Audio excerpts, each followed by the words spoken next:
This is HNN. Hi, welcome back. I'm Brett. I'm Jim. And this is Fixing Star Wars. So here we are in Disney Springs in Orlando, and Brett was just noticing something of interest on the upcoming publishing chart for Star Wars this year. Yep, a new book is coming out called Timelines.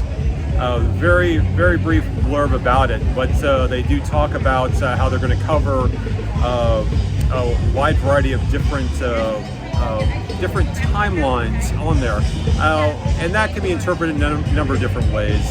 And again, there's very little details about it, but we were thinking more of what we would like to see in that, rather than what might be in that book itself. So I know Jim has a lot of really good ideas about having the alternate timelines or branching timelines.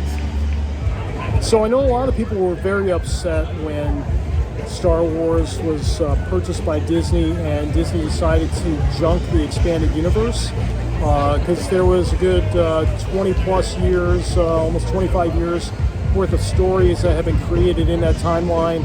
A lot of beloved characters, a lot of beloved plots. It wasn't all good. There was some real crap in there, but there was a lot of good stuff. And so I know a lot of people were upset by that. But people were hopeful when things came forward, and there was a great response to The Force Awakens, and then after that things started to get a little bit controversial. So there's a lot of talk about timelines, and in the show Star Wars Rebels, there was something they had called the World Between Worlds, which allowed someone to enter through a portal in a Jedi temple, and it was just this massive space, these paths that just cross space and time, and they could see through different portals into other places. And there was a plot point in Star Wars Rebels where Ahsoka Tano was in a lightsaber battle with Darth Vader. And she realized that he was Anakin after she had struck his helmet and part of it cracked. And then the last you saw of her was Darth Vader about to strike her down. And at that point, it was just assumed that Ahsoka was dead. In a later season, the character Ezra Bridger had made it into this world between worlds. He saw this battle going on, and he broke through something that people aren't supposed to be able to do. He broke through one of those portals and pulled her out of that battle as she was about to be struck down. So there is a theory out there that branched the timeline. You have an Ahsoka Lives timeline and an Ahsoka Dies timeline. And in The Rise of Skywalker, in the climactic scene, there's a part with all the dead Jedi voices speaking and giving their power to Rey to battle Palpatine. One of the voices of the dead Jedi was Ahsoka Tano. Now, as we know from not only the Star Wars Rebels, but also now from The Mandalorian and Book of Boba Fett, Ahsoka is alive post Return of the Jedi. So there is a very distinct possibility that we already are dealing with a branched timeline. And so I know a lot of people were kind of keeping their eye on to see what would happen in the Book of Boba Fett with Grogu, because according to the sequel trilogy canon, Ben Skywalker, aka Kylo Ren, Han and Leia's son, Luke's nephew, was Luke's very first student at the Jedi Academy. And as we saw the Jedi Academy being built in the Book of Boba Fett, and Luke training Grogu, there was a lot of hope that Grogu would be that first student, and that would show us that we're in a branched timeline. Now, they wound up sending Grogu back to the Mandalorian. Luke gave him this either-or choice. What happened with only Siths dealing in absolutes, I don't know. But you would think that they would keep it open a little bit. So hopefully they can still do something with this.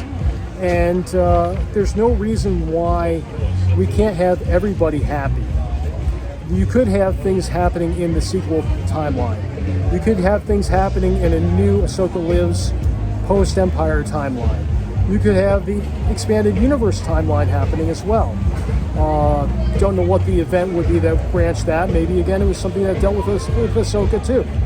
But these are all things that we can certainly be looking at in terms of timelines and ways in which they can fix things. So I know some people think that nothing needs to be fixed, and that's fine. Other people think that things do need to be fixed, and that's fine too. Why not go with the branch timelines? We're seeing Marvel do that right now with the multiverse. This is not really a multiverse though, because it can really be pinpointed on as far as one particular event or very few events that cause these to happen. And the funny thing is that a lot of times people will say in response to about Marvel is that, well, Star Wars has never done anything like that. But that isn't exactly true. And why a lot of people don't remember it, back in the day when Dark Horse Comics was doing their the comics, the Star Wars comics, they did have a label called Infinities that was being used by Leland Chee and everything for something that was outside of canon. But specifically, they put out a series of comics that were essentially the equivalent of the What If series in Marvel. They were like, what if, I believe one was, what if the Death Star did in fact destroy Yavin Base? And then they continue from that. They had 3 sets, one where something went wrong in the New Hope, in Empire Strikes Back, and Return of the Jedi, and then ran with it with the consequences of it. So it has been done before. And I realize people say, well, that's also not canon now. I mean, technically it wasn't then either. But that it can be done is the point, is that it's not something that is completely foreign to Star Wars. And then, as Jim said, everyone can be happy. I mean, you can have, why cut off, again, a revenue stream? When I have gone to bookstores, another common thing that people would say back in the day is, well, there's no reason to continue with the expanded universe because who would want to buy it? Who would want to buy a book about something that isn't matching what's going on in the movies and TV shows? It just wouldn't work. Every time I go to the bookstore, years after the acquisition of by Disney of Lucasfilm, half the books are Legends reprints of the expanded universe. They're clearly continuing to sell. And let's not forget, one of the biggest sellers of everything with the new canon are the Thrawn books. And Tim Zahn created an iconic character with Grand Admiral Thrawn, to the point now where he just finished his 3rd trilogy of Thrawn novels. And so that alone shows you the staying power of a lot of these ideas. So it's great that they're bringing him into the new canon as well, not only in the books, but also his mention in The Mandalorian with Ahsoka Tano trying to track him down. But also in terms of, you mentioned What If, we just had Star Wars Visions come out, right? The anime series, and that itself was a kind of what if. And there were some great episodes in that. I absolutely loved some of those episodes. I'd love to see where some of those would go in the future. So, branch timelines, yeah, why not? Why not? Let the fans decide what they like, give the fans what they want. And again, this is just one more way that Disney can help fix Star Wars, make it even better, make sure that the fans are happy, fans are satisfied. And again, they can see what sells and what doesn't sell, and then they can adjust accordingly. So what it all comes down to is, are they making a product that people like? And the more that they can do with giving people options, they can decide what works and what doesn't work. So we're going to wrap up this edition of Fixing Star Wars. Again, I'm Jim. And I'm Brett. Be sure to like, share, and subscribe, and we'll see you next time. Take care.